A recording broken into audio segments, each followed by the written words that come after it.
Hello बच्चों, आइए प्रश्न को देखते हैं। प्रश्न दिया गया हमें उस दीर्घवृत्त का समीकरण ज्ञात कीजिए जिसके शीर्ष 0 और प्लस माइनस 4 है और नाभियां 0 और प्लस माइनस 3 है। बच्चों, इस प्रश्न की जो हमारी मुख्य अवधारणा वो क्या बनती है? मुख्य अवधारणा।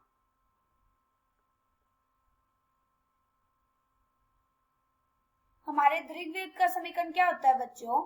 दीर्घवृत्त का समीकरण होता है x की घात 2 बटे में a की घात 2 प्लस में y की घात 2 बटे में b की घात 2 बराबर होते हैं 1 के। और इसमें जो हमारे शीर्ष होंगे वो होंगे 0 और प्लस माइनस 4। और इसमें जो हमारी नाभियां है वो होंगे हमारी 0 और प्लस माइनस b और e। इसमें जो हमारा दीर्घवृत्त बनेगा वो कैसे बनेगा?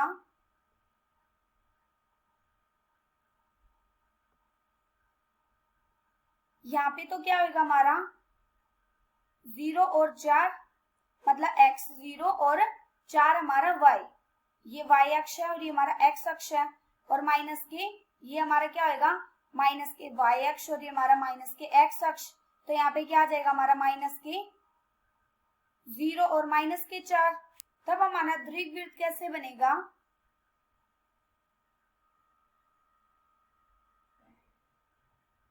ये, और इसमें यहाँ पे क्या है हमारा s 0 और 3, और इसमें यहाँ पे माइनस में जाएगा 0 और माइनस के 3। हमें क्या निकालना है? दीर्घवृत्त का समीकरण ज्ञात करना है। तो हम कैसे करेंगे? सबसे पहले हम a, b और e का मान निकाल लेते हैं। फिर हम क्या करेंगे? यहाँ पे a का और b का मान लगा देंगे तो हमें दीर्घवृत्त का समीकरण ज्ञात हो जाएगा और हमें यही निकालना है।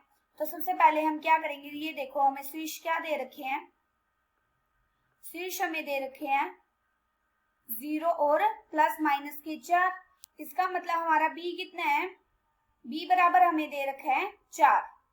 और ऐसी जो हमारी नाभियां है वो हमें कितनी दे रखी है? वो दे रखी है 0 और प्लस माइनस के 3।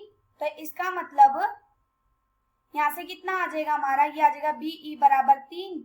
हमें b का मान पता है, b का मान हम यहाँ पे लगा देंगे 4 e बराबर 3। यहाँ से e का मान निकालेंगे तो कितना आ जाएगा? 3 बटा में 4। हमने e का और b का मान ज्ञात कर दिया। अब हम क्या निकालेंगे? a का मान।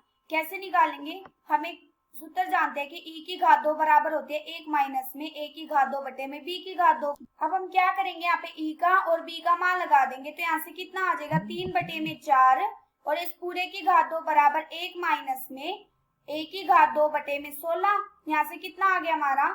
ये आ गया 9 बटे में 16 बराबर माइनस में 1 बराबर माइनस के a की घात 2 बटे में 16। यहाँ से कितना आ जाएगा? a की घात 2 बटे में 16 बराबर 1 माइनस में 9 बटे में 16। जब हम इसको हल करेंगे तो यहाँ से कितना आ जाएगा? हल करने के बाद यह आ जाएगा हमारा a की घात 2 बटे में 16 बराबर 7 बटे में 16। अब ये देखो 16 हमारा भाग में, दूसरी तरफ जाएगा तो गुणा में हो जाएगा, ये आपस में कट जाएगा। यहाँ से a की घात 2 बराबर कितना आ गया? 7। अब हम क्या करेंगे? इसका नाम रख देते हैं हमारा समीकरण नंबर 1 है। हम समीकरण नंबर 1 में a का और b का मान लगा देंगे तो हमें दीर्घवृत्त का समीकरण ज्ञात हो जाएगा और हमें यही तो निकालना है। यहाँ से कितना आ जाएगा? ये आ जाएगा x की घात 2 बटे में की घात 2 होता है कितना हमारा 7, फिर प्लस में y की घात 2 बटे में b की घात 2। b का मान हमारा कितना है? b का मान हमारा 4 है, तो इसका मतलब 4 की घात 2 16 बराबर आ गया 1। ये हमें दीर्घवृत्त का समीकरण ज्ञात हो गया और हमें यही निकालना था। आशा करती हूँ कि बच्चा आप सबको समझ आया होगा। धन्यवाद।